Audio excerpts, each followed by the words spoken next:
Meus irmãos, que a graça e a paz seja com todas. Amém. Antes de mais nada, eu quero pedir perdão pela minha voz, né? Mais uma vez, né, Regiane? Estou no finalzinho de uma... Eu espero que seja o final, né? De uma virose, então por isso eu estou com a voz um pouco alterada. Mas, se Deus quiser, vamos conseguir trazer a lição de hoje. Irmãos, vamos abrir nossas Bíblias no livro de Eclesiastes, que é o que nós estamos estudando. Capítulo 5. Semana passada não tivemos, a nossa lição, não houve escola bíblica dominical.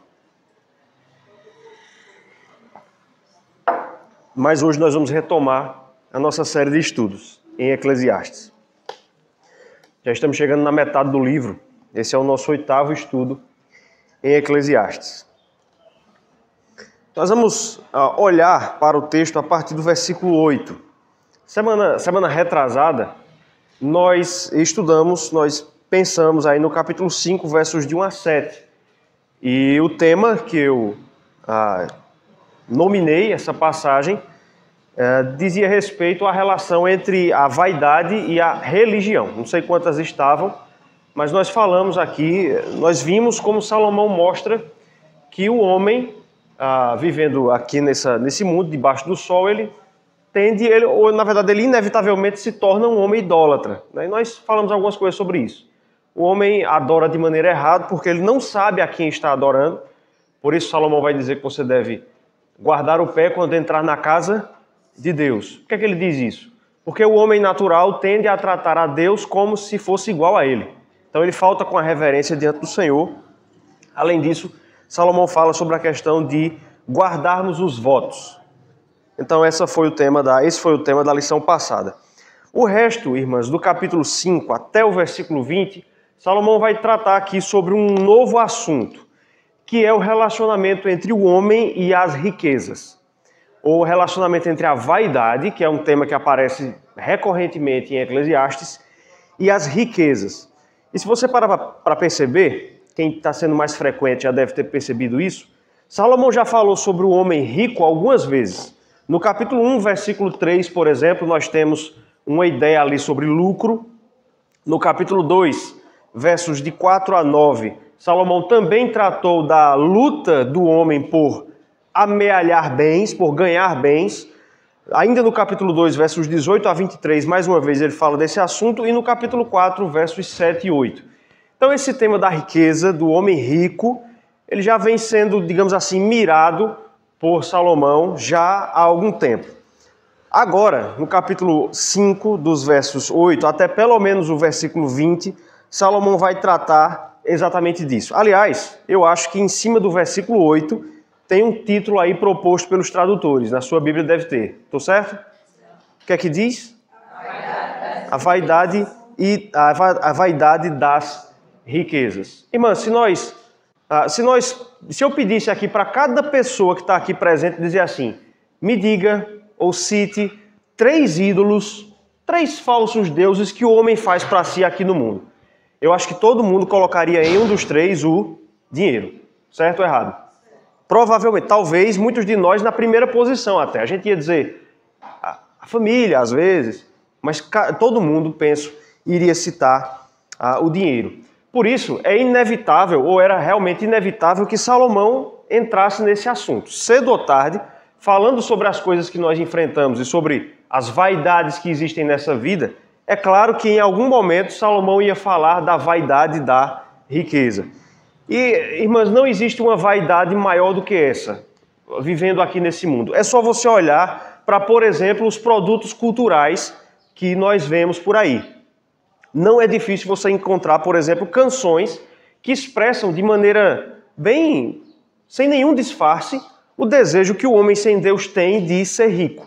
Por exemplo, no começo dos anos 2000, e eu me lembro até que essa música, acho que fez parte da trilha sonora daquela novela Celebridade, quem lembra dessa novela? Acho que foi de 2004, 2003. Tinha uma música que dizia, money no bolso é tudo que eu quero. Money no bolso, saúde e sucesso. Lembram disso? Isso foi lá faz quase 20 anos.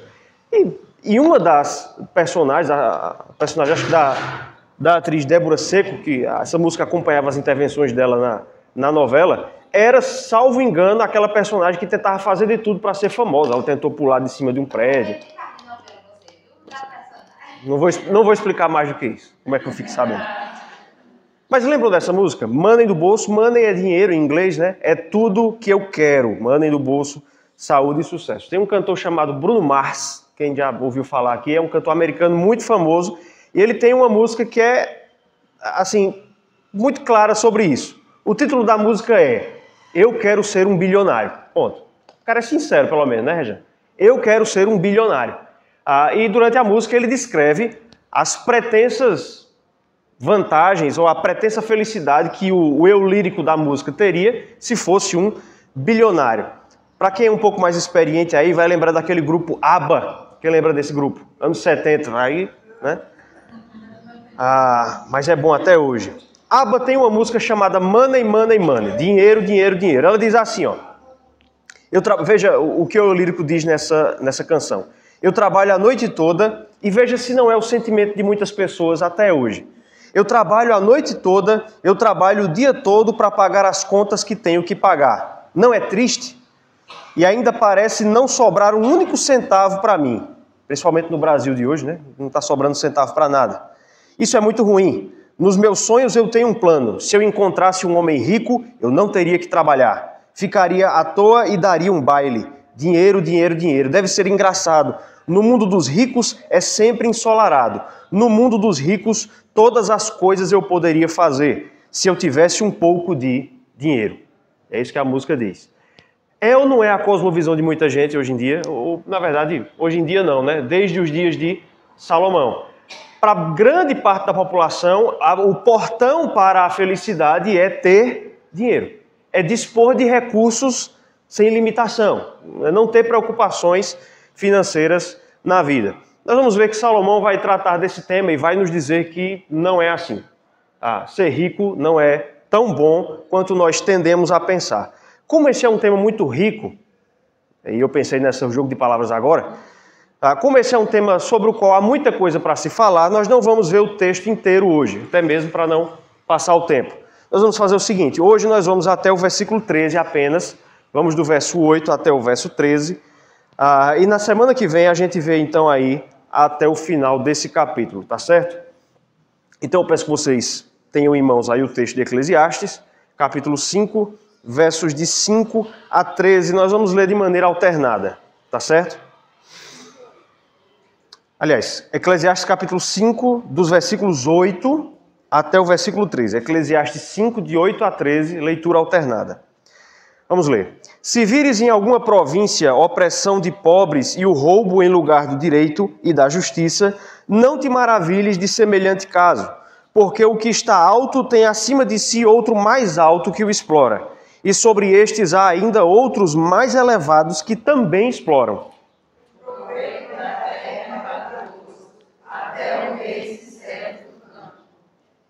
Quem ama o dinheiro jamais dele se farta, e quem ama a abundância nunca se farta da renda. Também isto é vaidade.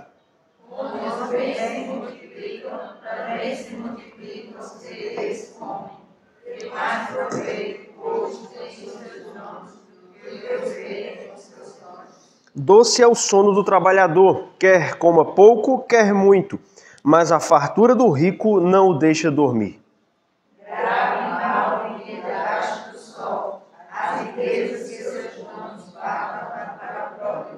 Amém. Vamos fazer uma oração, pedir ao Senhor que esteja nos abençoando nessa manhã. Eu vou convidar a nossa irmã Eleonora. Posso estar fazendo uma oração, pedindo a Deus pela lição dessa manhã.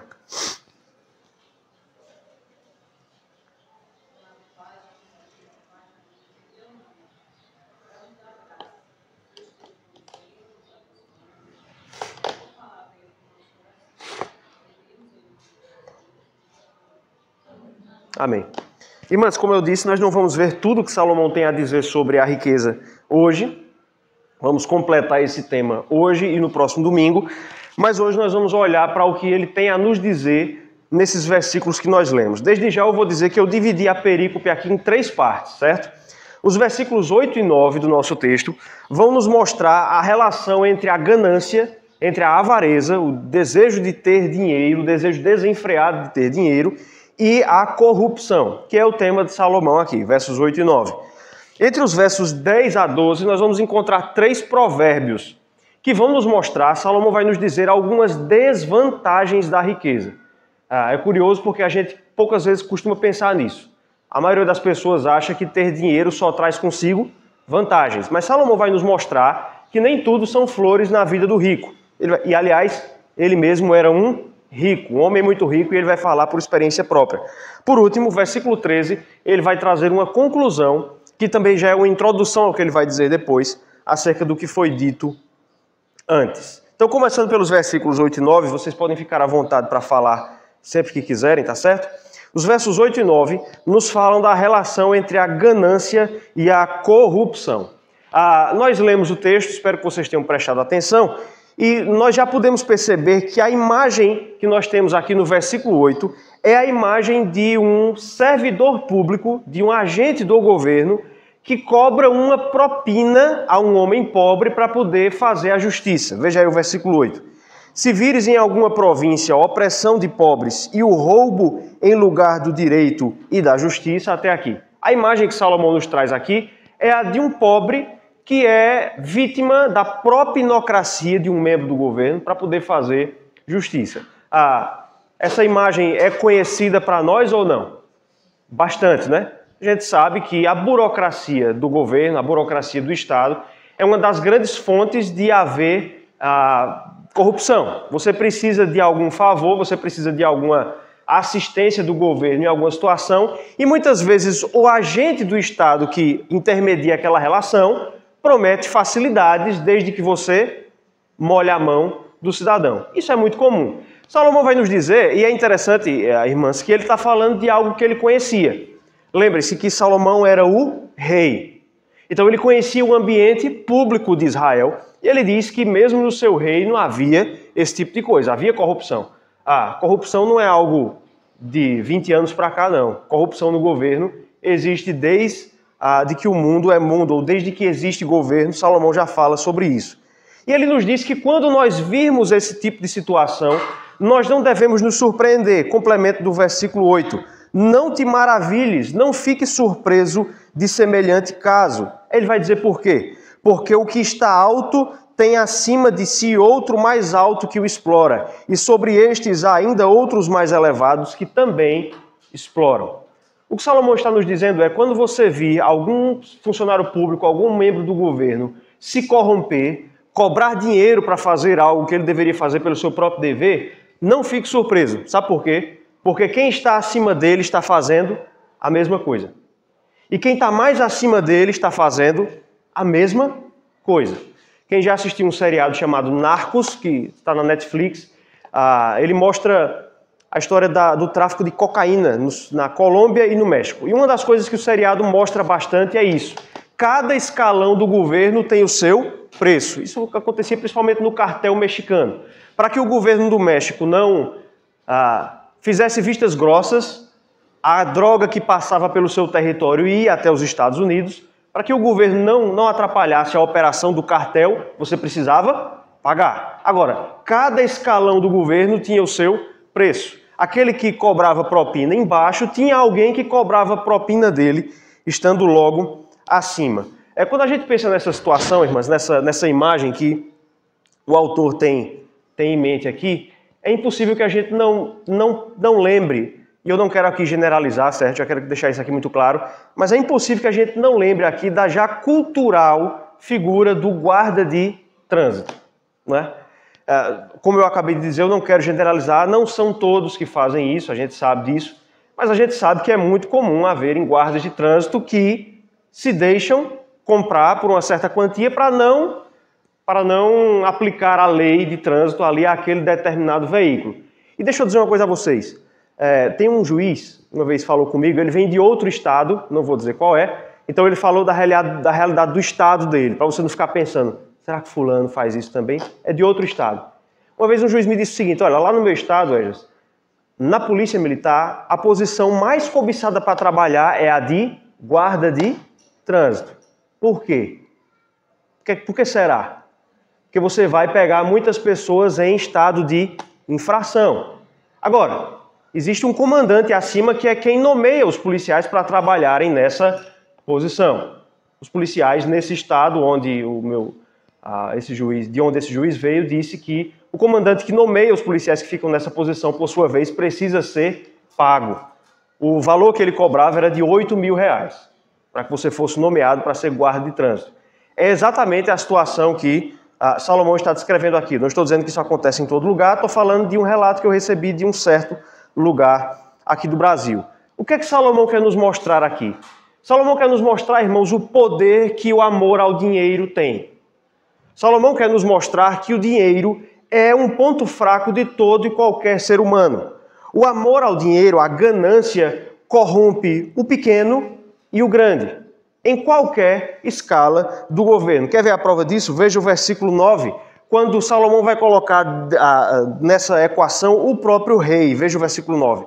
O proveito da terra é para todos, até o rei se serve do campo. Os comentaristas não são unânimes sobre o que esse versículo significa, mas duas opções são as principais. Primeiro, Salomão está dizendo, olha, todo mundo se corrompe, inclusive o rei, só que essa posição é problemática, porque quem era o rei? Ele mesmo. Então ele estaria confessando ser um homem corrupto. Mas é uma possibilidade, talvez falando poeticamente. Uma outra opção é, Salomão pode estar dizendo, olha, era melhor que só houvesse um governante, o rei, porque assim você só precisava comprar uma pessoa, sairia mais barato. Talvez ele esteja fazendo algum tipo de jogo irônico para dizer isso. Mas, no fim das contas, o que ele está dizendo é, o amor ao dinheiro é poderoso. Consegue corromper um governo inteiro. E aqui, irmãs, a gente não precisa ser demagogo. Os últimos anos no nosso país, de 10, 12 anos para cá, provaram que o amor ao dinheiro pode conquistar um governo inteiro. Quem não lembra do esquema do mensalão? Quem não lembra do esquema do petrolão? Envolvia praticamente a república inteira. Salomão está nos dizendo que o amor ao dinheiro pode corromper um governo inteiro. O amor ao dinheiro pode também corromper, por exemplo, uma família inteira. Se você parar para pensar, você vai ver que o dinheiro é muito poderoso e ele causa muitos males. O exemplo que Salomão dá aqui é o governo. O amor ao dinheiro pode corromper um governo. E vejam que nós temos a tendência, irmãs, de acreditar que nós consertamos o governo mudando as pessoas. A gente tem essa tendência de que mudando as pessoas, o governo ou a classe governante necessariamente vai ser redimido. Mas Salomão está nos dizendo aqui que às vezes até o rei se deixa corromper. Perceberam isso? Eu tenho a impressão, irmãs, de que às vezes nós não levamos a nossa fé até as últimas consequências. Nós somos presbiterianos, nós somos calvinistas. Isso significa dizer que nós cremos que o homem é totalmente, começa com D, depravado. Não é isso que nós cremos? Não é o primeiro ponto do calvinismo? Depravação total. Mas por alguma razão, quando nós entramos no campo da política, parece que a gente gira a chave e a gente começa a acreditar que existem homens incorruptíveis, que existem homens perfeitos, impecáveis. Por alguma razão, a gente leva o nosso calvinismo só até determinado ponto. A gente acaba não aplicando a todas as esferas da vida. Mas Salomão nos diz que o dinheiro é capaz de muita coisa. Você consegue aferir se uma pessoa é idólatra a partir do que a pessoa faz pelo seu ídolo.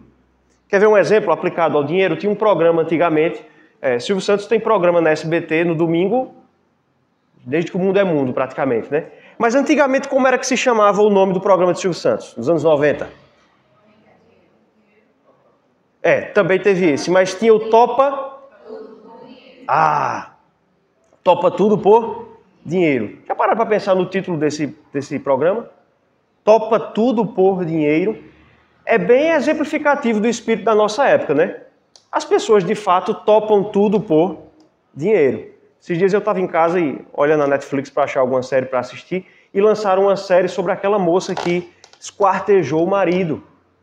Lembram dela? Mitsunaga, né? Né? Vejam. Veja a frieza da mulher. Esquartejou o marido, guardou numa bolsa, desceu pelo elevador, sendo filmada. A pergunta é, o que é que leva uma pessoa... Não significa dizer que todas as pessoas vão fazer isso. Mas o que eu quero mostrar para vocês é, o dinheiro é poderoso. Mamon, que é o nome que o Deus dinheiro recebe na Bíblia, é um Deus poderoso em certo sentido, no sentido de que o dinheiro, o amor ao dinheiro, leva as pessoas a fazerem de fato tudo por ele. A motivação desse crime aí era monetária, né? Pode falar, Vera.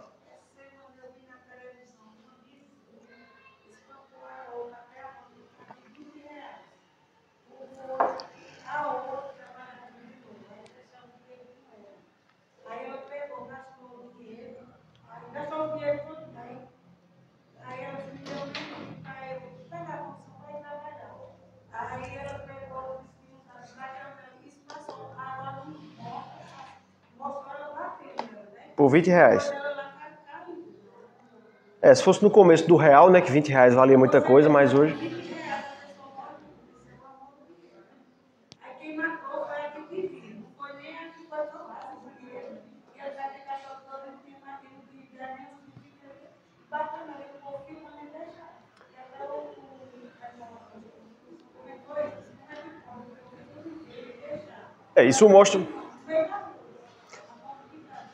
Isso mostra que a avareza no mundo...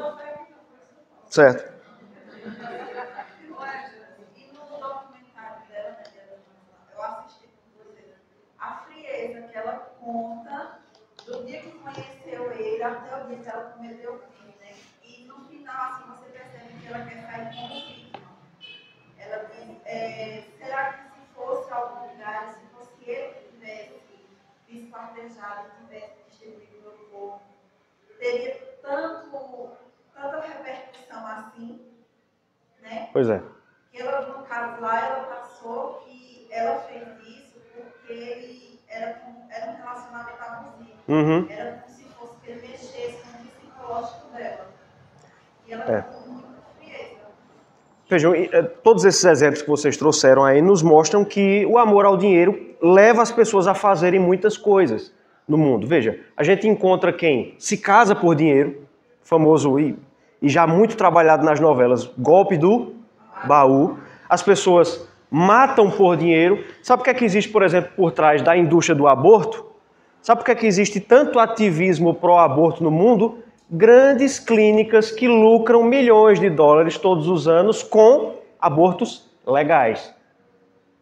Vejam, nós vivemos nesse mundo, irmãs, em que a prata consegue fazer as pessoas relativizarem valores como a própria vida. Matar uma criança, uma pessoa, um ser vivo. Ser vivo não, uma pessoa humana, dentro da barriga de uma mãe, por causa de uma indústria que movimenta milhões de reais.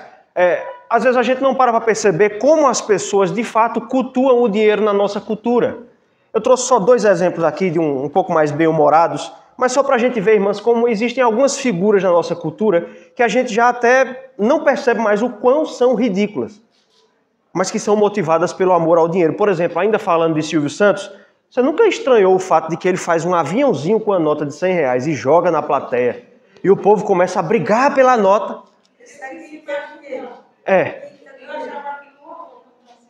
Imagine se eu fizesse isso aqui, jogasse aqui. Tente imaginar essa cena fora da televisão, aqui agora. Vamos lá, Buruçu de nota de 100 reais, vocês começando a brigar por isso. Vejam, isso é uma cena ridícula, né? Mas o pessoal faz isso em rede nacional. E pior, ainda tem o nome escrito da pessoa aqui, que é para nunca mais ninguém esquecer que foi você brigou por 50 reais.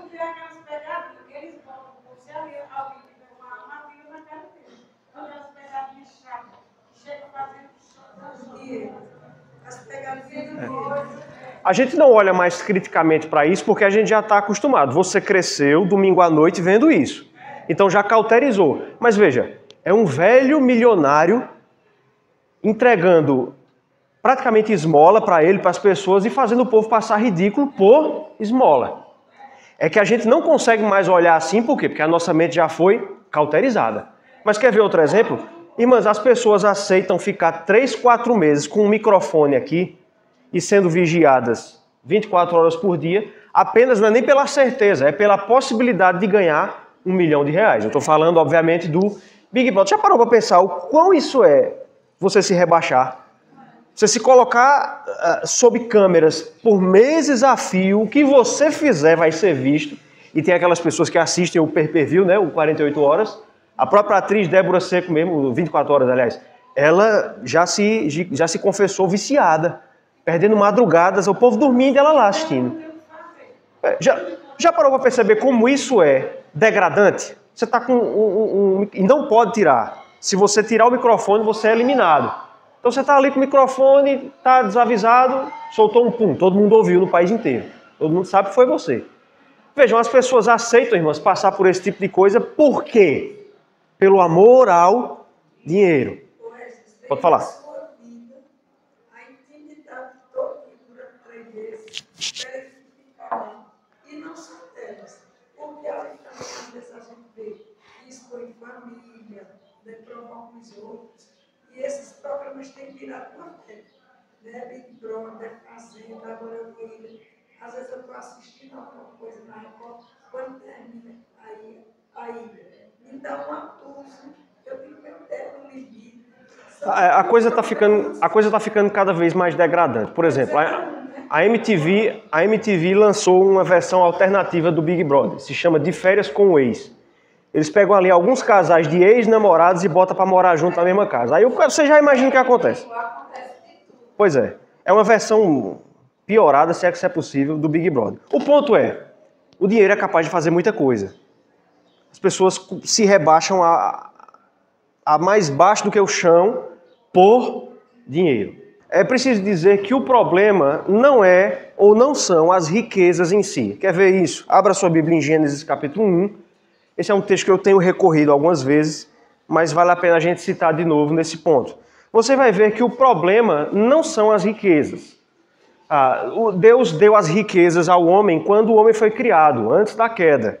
Veja aí, Gênesis 1, de 26 em diante. Também disse Deus, façamos o homem à nossa imagem, conforme a nossa semelhança. Tenha ele domínio sobre os peixes do mar, sobre as aves dos céus, sobre os animais domésticos, sobre toda a terra e sobre todos os répteis que rastejam pela terra. Criou Deus, pois, o homem à sua imagem, a imagem de Deus o criou, homem e mulher os criou. E Deus os abençoou e lhes disse, sede fecundos, multiplicai-vos, enchei a terra e sujeitai-a. Dominai sobre os peixes do mar, sobre as aves dos céus e sobre todo animal que rasteja pela terra. Veja agora. E Deus disse ainda, eis que vos tenho dado todas as ervas que dão semente e se acham na superfície de toda a terra, e todas as árvores em que há fruto que dê semente. Isto vos será para mantimento, e a todos os animais da terra, e a todas as aves dos céus, e a todos os répteis da terra em que há fôlego de vida. Toda erva verde lhe será para mantimento, e assim se fez. Veja que quando Deus criou o homem, ele disse, tudo que está aqui é seu. O problema não são as riquezas. Deus criou esse mundo com os seus recursos para que o homem se apodere deles mesmo. Para cumprir o que Deus disse, para dominar a terra, sujeitá-la, desenvolvê-la, tudo isso com o objetivo final de glorificar a Deus. Então vejam, o problema não é ser rico. O problema não são as riquezas em si. É importante dizer isso porque muitas pessoas na história da igreja confundiram a questão e acharam que o problema é a riqueza pela riqueza. É isso que, por exemplo, está por trás da ideia muito comum na Idade Média de que ser um homem piedoso era necessariamente ser um homem pobre. A ideia que está por trás disso é exatamente da riqueza como sendo mal. Mas veja que a riqueza foi dada ao homem antes da queda. O problema, irmãs, não é a riqueza. O problema é que com a queda o nosso coração se tornou idólatra. E as riquezas, os bens materiais, são objetos em que nós, ou nos quais nós facilmente depositamos a nossa adoração. O problema não é a riqueza, o problema é o coração do homem, que é excessivamente tentado pela riqueza. A riqueza, irmãos, a avareza, a ganância e a avareza é uma tentação que nenhum homem pode dizer que está livre.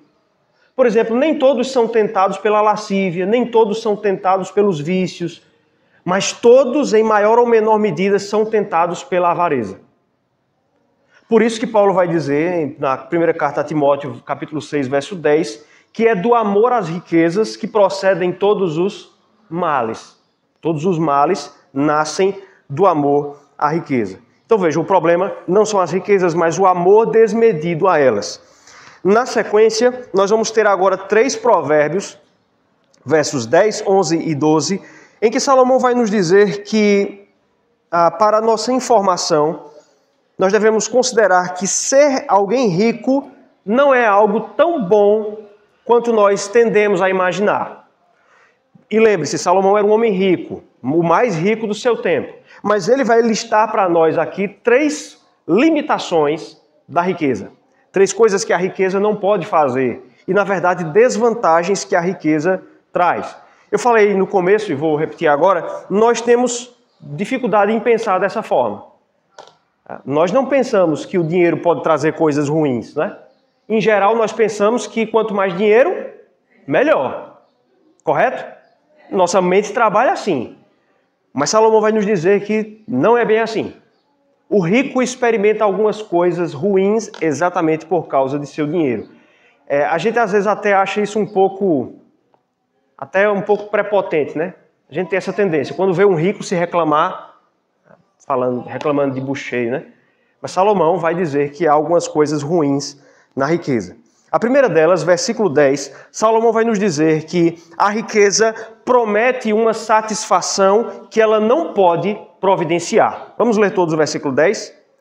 Quem ama o dinheiro, jamais dele se farta. E quem ama a abundância, nunca se farta da renda. Irmãs, o dinheiro, a riqueza, uma primeira coisa que nós precisamos entender é que ela é importante. Os bens materiais suprem necessidades vitais. Você precisa comer, certo? Você precisa se alimentar. Se você não fizer isso, depois de um tempo você vai morrer. Isso significa dizer que você precisa de bens materiais, de alimentos, para poder se alimentar. Você precisa de um teto, você precisa de roupas, de água. Vejam, as riquezas, elas saciam necessidades importantes da nossa vida. E vou dizer mais uma coisa, pode até parecer um pouco polêmico. As riquezas são compatíveis com a dignidade do homem. Deixa eu tentar ilustrar isso pelo exemplo reverso. Quando a gente vê aquelas fotos daquelas crianças bem pobres lá na África, só o osso, quase morrendo, você já percebeu que o que a gente sente é um pouco mais do que compaixão? Já percebeu que quando a gente vê esse tipo de imagem, a gente percebe que aquilo é uma degradação? Que o homem não foi feito para isso? Já percebeu isso? A gente sente que é uma profanação do que Deus fez. Você não sente isso quando vê um cachorro morrendo de fome na rua. Mas quando você vê um ser humano nessa situação, você sente que algo muito errado está acontecendo. Deus não fez o homem para passar privação dessa forma no mundo. A riqueza, portanto, irmãs, ela, de fato, a gente tem que reconhecer isso, supre necessidades importantes da nossa vida. Nós temos uma vida muito confortável hoje em dia, por quê? Porque nós aprendemos a potencializar as coisas da terra. Sim.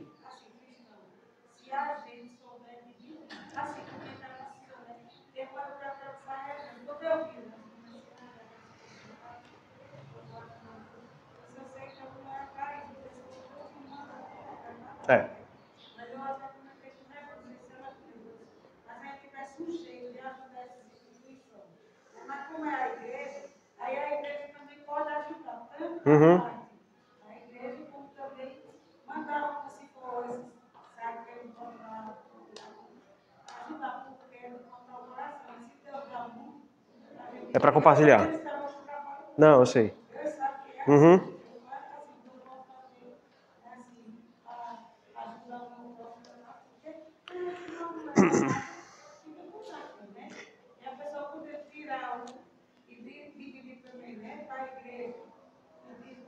Isso. Então vejam, a riqueza, os bens materiais, eles suprem necessidades importantes. Esse é um ponto. Agora, qual é o problema? O problema é que o homem caído, o homem sem Deus, ele tende a pensar que a riqueza vai satisfazer mais do que ela pode satisfazer. O que é que eu quero dizer com isso? As riquezas satisfazem necessidades do nosso corpo, não é isso? As riquezas saciam a nossa fome, a nossa sede, o nosso frio, né? Você numa noite de frio, você precisa de um cobertor. Você precisa ter esse cobertor, né? Você precisa de um elemento da riqueza material. Suprem o nosso calor, Você liga o ventilador, você liga o ar-condicionado. Mas o que é que todas essas necessidades têm em comum? São necessidades do nosso corpo. Mas as riquezas não podem saciar necessidades da nossa alma. Perceberam aqui qual é o problema?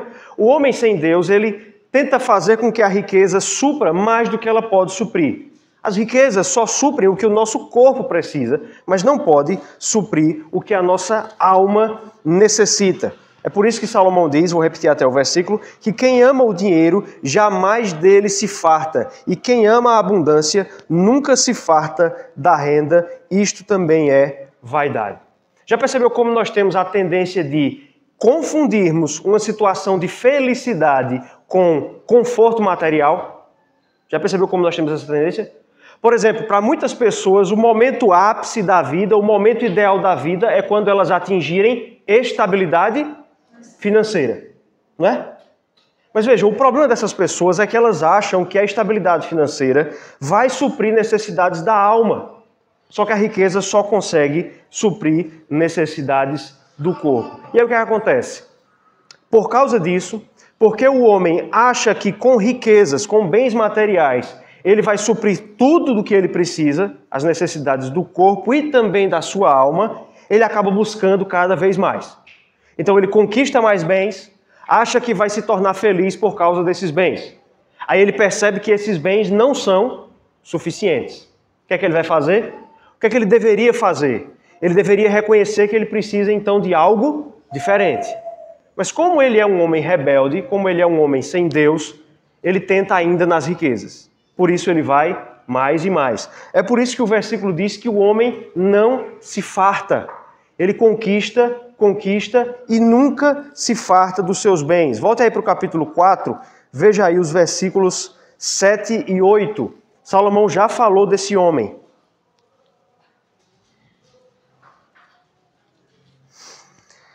Eclesiastes 4, 7 e 8. Então considerei outra vaidade debaixo do sol. Isto é, um homem sem ninguém, não tem filho nem irmã, contudo não cessa de trabalhar, e seus olhos não se fartam de riquezas. E não diz, para quem trabalho eu, se nego a minha alma os bens da vida. Também isto é vaidade e enfadonho trabalho. Primeiro problema da riqueza é que a riqueza não satisfaz todas as nossas necessidades. Ela satisfaz necessidades do corpo, mas ela não consegue satisfazer necessidades da alma. Tem um homem muito rico chamado John Rockefeller. A família Rockefeller é uma família de magnatas dos Estados Unidos.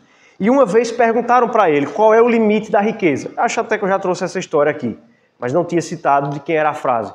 Perguntaram para ele qual é o limite da riqueza. Quando é que ser rico já basta? Resposta dele: um pouquinho mais. Qual é o limite da riqueza? Um pouquinho mais. Já percebeu como nós somos assim? Nós conquistamos bens materiais, mas rapidamente nós estamos insatisfeitos com eles. É ou não é verdade? Você reforma a sua casa e alguns meses depois você está dizendo que a casa não presta. Não é assim? Por que nós fazemos isso? Por que nós nunca atingimos um estado de patrimônio que nos deixe plenamente satisfeitos? Nós nunca conseguimos atingir isso porque existem necessidades da nossa alma que não podem ser satisfeitas por esses objetos, mas que, porque nós somos idólatras, nós continuamos tentando encontrar neles exatamente isso. A busca pela riqueza, irmãos, e os homens mais ricos do mundo, em grande parte, são o que são ricos como são, por causa disso. Porque vivem para isso, achando que vão encontrar satisfação para a sua alma nessas coisas. Essa é uma primeira limitação, então, da riqueza. Ela não traz satisfação completa. Ela não providencia a satisfação que ela promete. Mas uma segunda limitação, irmãs, um segundo problema da riqueza está no versículo 11. Esse primeiro ponto ficou claro? Creio que sim, né? É bastante claro. O segundo ponto é bastante interessante. Salomão vai nos dizer que o dinheiro atrai más companhias. É verdade ou mentira? Não é? É uma verdade bem sensorial, né? Bem verificável na realidade, né? Vamos ler de novo o versículo 11. Leiam aí, por favor. Onde os bens se multiplicam, também se multiplicam os segredos comem. Tem mais proveito com os bens e seus dons do que o dever com os seus dons. Salomão nos diz que quanto mais os bens se multiplicam, mais se multiplicam os que deles vão comer. Mas quanto maior for a sua mesa, maior o número de cadeiras você vai precisar, porque vai ter muita gente querendo se sentar nela. Salomão tem em mente duas realidades aqui. Uma primeira bastante lógica. Quanto maior for a sua riqueza, de mais pessoas você vai precisar para administrar essa riqueza. Existe uma série muito famosa chamada Breaking Bad. Alguém já deve ter ouvido falar dessa série, está na Netflix. A história é a seguinte: um professor de química da universidade descobre que está com câncer e tem apenas alguns meses de vida. E ele fica desesperado porque ele não tem nada para deixar para sua família. Ele é um homem de classe média baixa e ele está com medo de morrer e sua família não ficar com nenhum tipo de sustento para a posteridade. Então ele toma a seguinte decisão: ele vai começar a virar traficante de metanfetamina. Metanfetamina é uma droga. Como ele é professor de química, ele sabe produzir a metanfetamina mais pura do mercado. Então ele monopoliza o mercado. O objetivo dele é juntar mais ou menos 700 milhões de dólares, que é o que ele calculou como sendo o suficiente para a sua família viver bem até o final da vida deles. O problema é que, à medida em que ele vai conseguindo esse dinheiro, ele percebe que ele precisa de um contador, de um advogado, de um administrador, abrir uma conta no banco. O que é que isso mostra? Quanto mais vasta, quanto maior for a sua riqueza, de maior número de pessoas você vai precisar para administrá-la. Você não vai conseguir fazer isso sozinho, né? Você vai ter que abrir uma conta no banco. Antigamente o pessoal guardava no colchão, né? Mas hoje em dia quem faz isso? Não. Então você precisa tomar chá de cadeira no banco para poder abrir uma conta e tal. Você vai precisar de um contador, de advogado, e isso e aquilo outro. Esse é um primeiro ponto. Isso é verdade, mas eu acredito que não é o primeiro ponto de Salomão aqui. O que Salomão está nos dizendo, irmãs, falando de uma maneira bem sincera, é que a riqueza, quando você se torna um homem rico, você se torna um atrativo para os parasitas. É disso que Salomão está falando aqui. Já perceberam como não faltam amigos para os ricos? Alguém já viu aí um rico solitário? Só se ele quiser.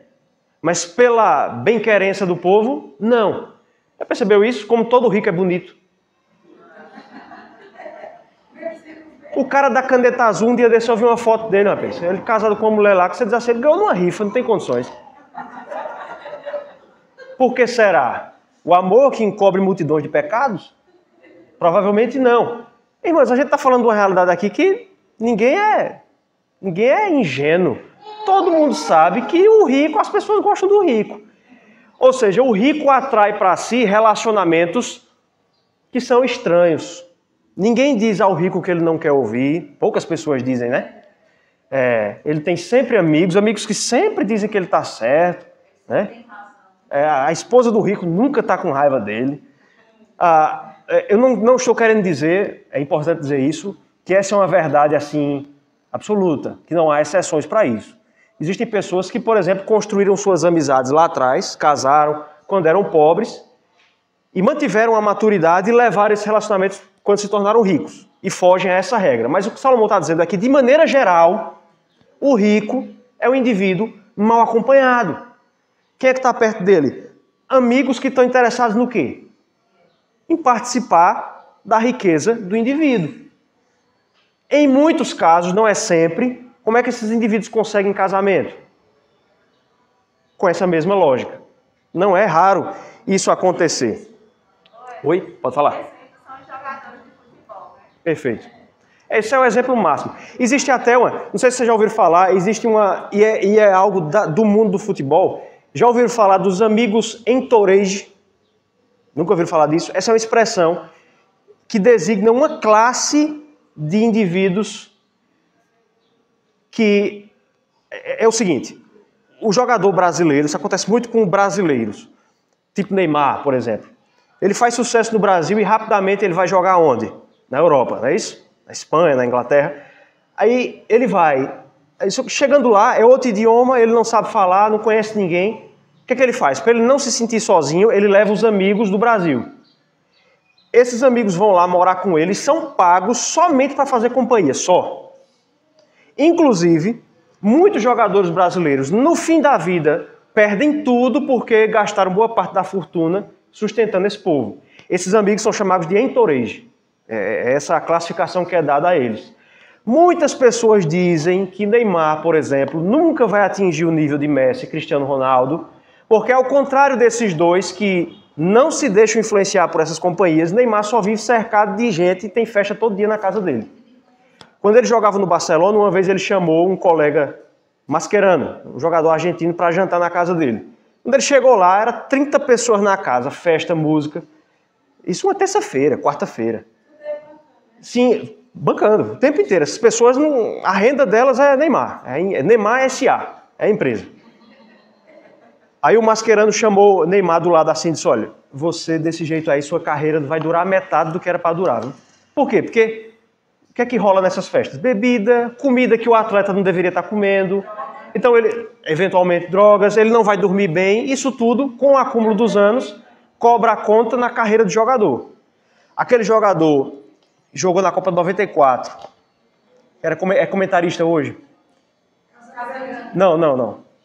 Miller. Aquele cara chegou a pedir esmola. O cara foi rico, jogou na Europa. Por quê? Em grande parte, por causa desse tipo de figura. Salomão, irmãos, está falando disso. E esse é um sofrimento que o rico, às vezes, tem que conviver. Ele não sabe em quem ele pode, de fato, confiar. Porque boa parte dos seus relacionamentos não são verdadeiros. Tem uma música de Zé Cabaleiro chamada Você Só Pensa em Grana. A música é bem... já diz a que veio, né? O eu lírico da música é um empresário que se casou com uma mulher por amor, mas a mulher se casou com ele por dinheiro. E aí ele se lamuria disso. Veja o que a música diz. É bem engraçado. Você só pensa em grana, meu amor. Você só quer saber quanto custou a minha roupa. Quanto custou a minha roupa. Você só quer saber quando é que eu vou trocar meu carro novo por um novo carro novo. Um novo carro novo, meu amor. Você rasga os poemas que eu te dou, mas nunca vi você rasgar dinheiro. Você vai me jurar eterno amor se um dia eu comprar o mundo inteiro. Esse é o dilema que o rico passa. Veja só, ninguém visita a sua casa. Agora faça uma piscina, para ver se você não recebe visita. Nas palavras de Raul, piscina é chama de malandro.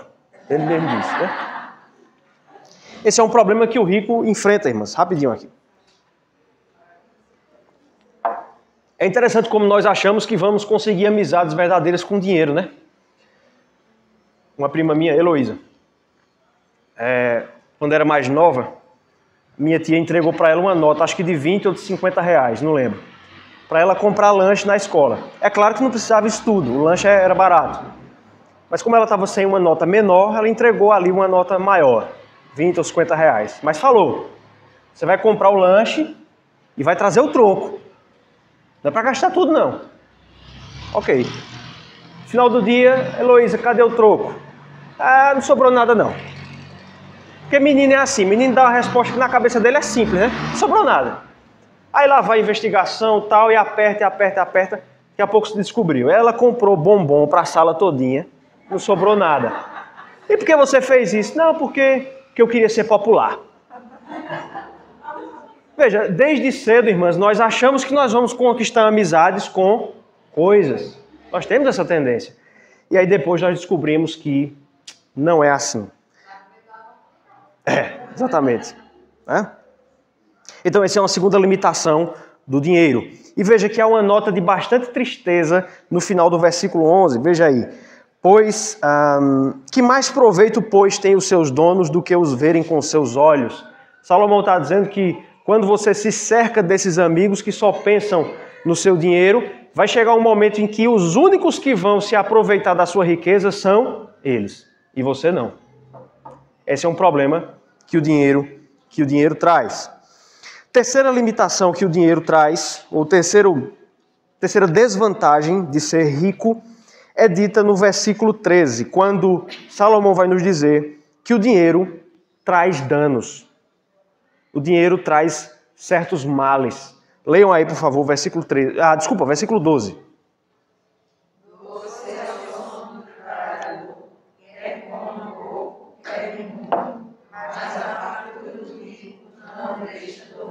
Salomão traz mais um provérbio aqui.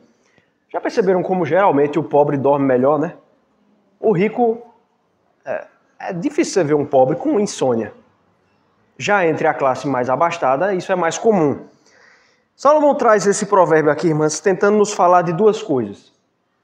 Primeiro, o rico, em geral, como ele tem uma riqueza maior, tem mais dificuldade de administrar essa riqueza. A gente já falou sobre isso antes. Então isso faz com que o seu sossego seja menor. Isso tem muito a ver também, irmãs, com o fato de que as pessoas mais humildes geralmente têm trabalhos braçais. E o trabalho braçal, ele é mais seguro. O indivíduo que é mecânico, que é borracheiro, ele só vai perder o sustento dele se a borracharia dele explodir.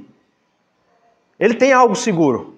Agora, o rico que investe na bolsa, que tem esse tipo de investimento assim, que não é físico, é mais rentável, mas é mais inseguro. Tá entendendo? Então, por isso também, o rico acaba tendo mais inquietações e por isso ele tem mais dificuldade de dormir. Esse é um primeiro ponto. Mas o segundo, irmãs, é bem interessante. Veja aí que Salomão usa a palavra fartura. Veja aí, versículo 12. A fartura do rico não o deixa dormir. Sabe o que significa fartura aqui no texto? Significa literalmente saciedade ou estômago cheio. Quando você come muito, né? Quando você come bastante. Eu esperava ter dado esse estudo domingo passado e no sábado retrasado teve lá o lanche lá, né? Eu ia dizer assim, tem gente aqui que eu acho que fez isso ontem, mas perdi a brincadeira, né?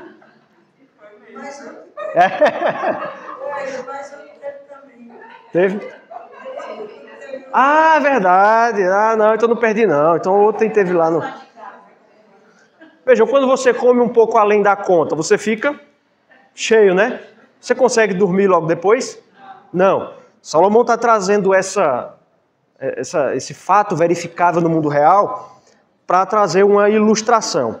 Assim como aquele que comeu demais, que está muito satisfeito, tem dificuldade de dormir, Salomão está dizendo que as riquezas, a fartura, a saciedade de bens traz consigo mesmo certos problemas. Não é nem um julgamento moral que ele está fazendo, é um julgamento, é uma conclusão lógica. Quer ver alguns exemplos? Vou trazer aqui. 40 anos atrás, 50 anos atrás, poucas pessoas tinham veículos automotores, não é isso? Era mais raro. Houve a época aqui em São Bento em que você contava nos dedos de duas mãos, né? Quem tinha carro. Hoje, muito comum. Isso traz vantagens, sem dúvida alguma. Sem dúvida alguma. Nossa locomoção se tornou mais fácil. Mas por que hoje em dia a gente precisa fazer caminhada? Por quê? Porque pela vida natural você não caminha mais. Não é isso? A saciedade traz consigo seus problemas. Não é? São Bento tem trânsito hoje em dia. Você pega aqui meio-dia na Manuel Canto, tem trânsito. Isso era uma coisa de Recife, Caruaru, antigamente, não é isso? Hoje você...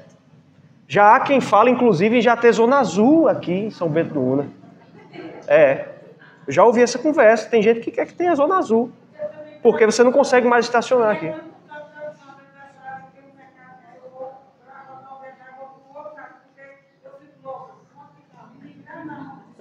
Um outro exemplo.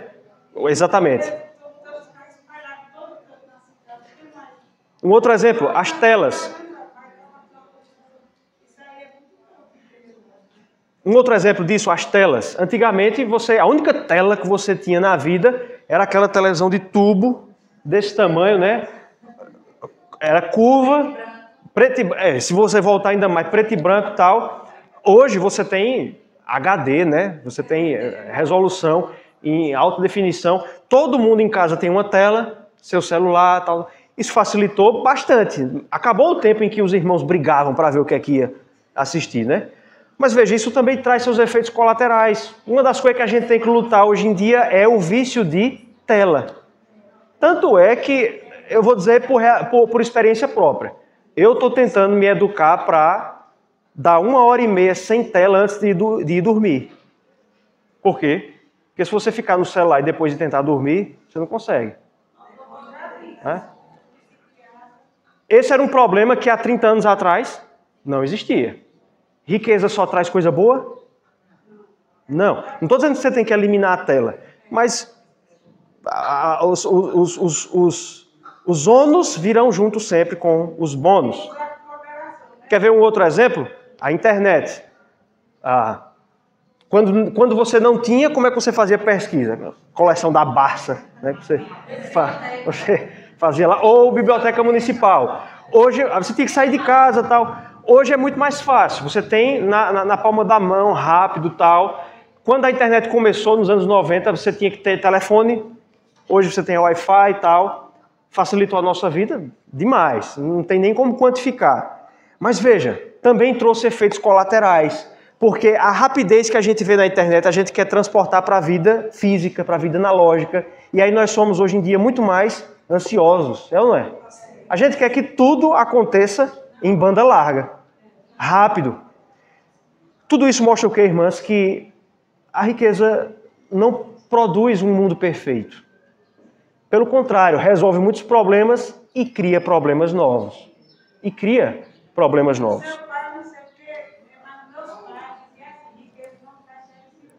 Exato.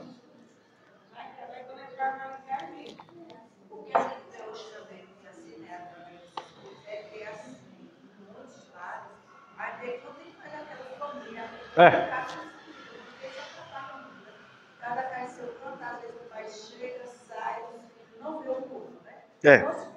Como antes, que era esse é o que nós da refeição, e aquele doméstico, toda a família. Isso afeta até, dona Socorro, isso afeta até a nossa linguagem. Você veja, por que é que hoje a gente fala, não, vamos ter um tempo em família aqui? Porque você não tem. Nessa época, 50, 60 anos atrás, não era necessário falar em ter um tempo em família. Porque ninguém tinha televisão.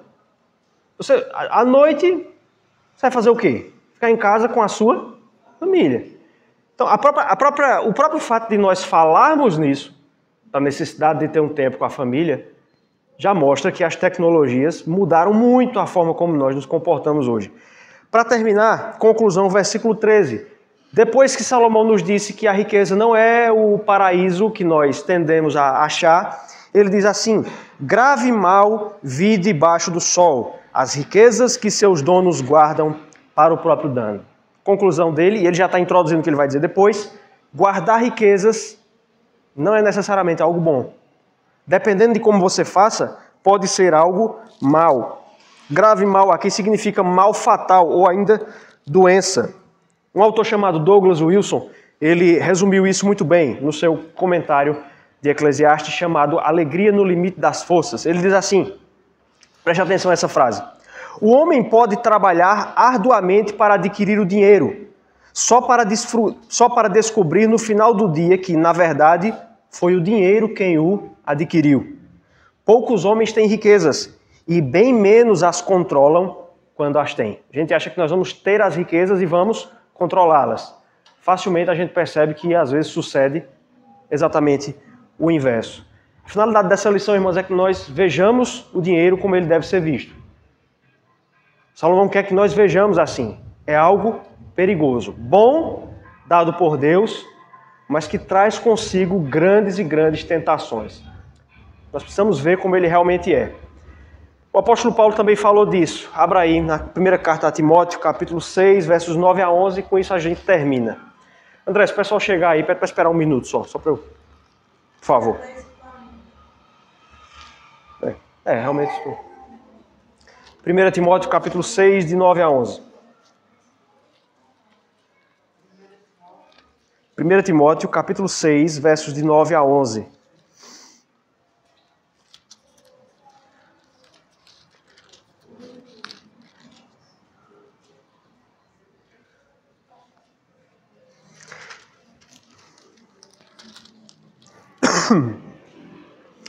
Diz assim: ora, os que querem ficar ricos caem em tentação. Essa é uma outra coisa que a riqueza traz: tentação e cilada, e em muitas concupiscências insensatas e perniciosas, as quais afogam os homens na ruína e perdição. Porque o amor do dinheiro é a raiz de todos os males, e alguns nessa cobiça se desviaram da fé, e a si mesmos se atormentaram com muitas dores. Só o comecinho do versículo 11 agora. Tu, porém, homem de Deus, faz o quê? Foge destas coisas. Fugir destas coisas não é necessariamente fugir da riqueza, mas do amor a ela, que é o que Paulo citou no versículo 10. Principal, irmãos, a principal o principal malefício que o amor à riqueza traz é a grande possibilidade de abandonarmos a fé. Por isso que a riqueza é o único elemento que o Senhor Jesus deu um nome próprio. Ele chamou de Mamon. É um Deus, é um falso Deus. E facilmente ele se aloja no nosso coração. Quantos e quantos casos nós não conhecemos de pessoas que, à medida em que ascenderam financeiramente, descenderam quanto à sua fé? Alguém aqui, todo mundo aqui deve conhecer um caso. Deve saber de alguém. Isso acontece bastante. A gente tem que levar, irmãs, as palavras do Senhor Jesus Cristo a sério. É mais fácil um camelo passar pelo fio de uma agulha do que um rico entrar no reino dos céus. Não é que é impossível. E nem é que, sendo pobre, você vai ser salvo. Mas olhe para as igrejas. Quantos ricos você vê nas igrejas? Quantos? Quando eu digo rico é milionário, magnata, milionário. Quantos você vê nas igrejas? Em geral, eles são incrédulos. Por quê? Porque Mamon é um Deus poderoso. Ele facilmente se apodera do nosso coração. Semana que vem, nós vamos ver um outro aspecto do dinheiro. Nós vamos ver que ele voa facilmente, se esvai. E depois de tudo, Salomão vai nos dizer como então nós podemos lidar com a riqueza vivendo aqui debaixo do sol. Amém? Até semana que vem.